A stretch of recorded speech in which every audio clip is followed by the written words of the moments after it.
मन्यसे यदि तच्छक्यं मया द्रष्टुमिति प्रभो योगेश्वर ततो मे त्वं दर्शयात्मानमव्ययम्। मनसे यदि तच्छक्यं मया द्रष्टुमिति प्रभो योगेश्वर ततो मे त्वं दर्शयात्मानमव्ययम्। अध्याय 11 श्लोक 4। कृष्ण कण कण में समाये हुए हैं। ऐसा नहीं कि भगवान हर जगह होता है इसलिए, बल्कि इसलिए कि हर कण कण, हर प्राणी कृष्ण में से ही आया है। हमारा हर काम उसी के ही संकल्प का नतीजा है। ऐसा प्रभु जिसमें और जिससे उत्पत्ति, स्थिति और प्रलय होते हैं, तथा ऐसा प्रभु जो अंतर्यामी रूप से शासन करता है, ऐसे प्रभु को कौन नहीं देखना चाहेगा। यही बात अर्जुन कहता है उनसे। यदि उसके द्वारा कृष्ण का वो रूप देखा जाना संभव है, तो योगेश्वर को उसे अविनाशी स्वरूप का दर्शन कराना चाहिए।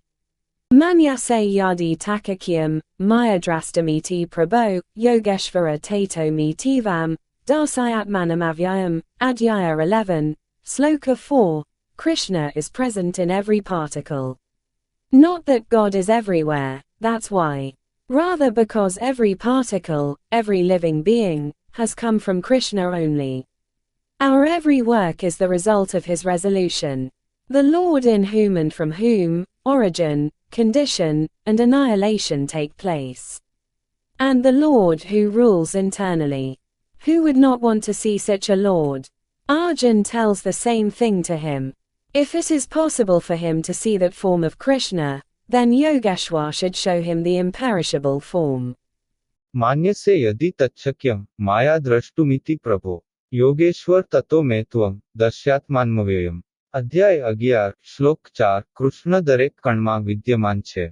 એવું નથી કે ભગવાન સર્વત્ર છે, તેથી જ તેના બદલે કારણ કે દરેક કણ, દરેક જીવ માત્ર કૃષ્ણમાંથી જ આવ્યો છે।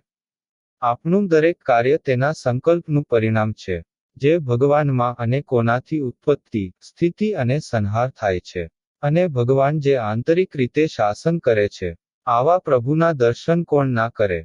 અર્જુન તેને આ જ વાત કહે છે। જો તેને કૃષ્ણનું તે સ્વરૂપ જોવાનું શક્ય હોય તો યોગેશ્વરે તેને અવિનાશી સ્વરૂપ બતાવવું જોઈએ।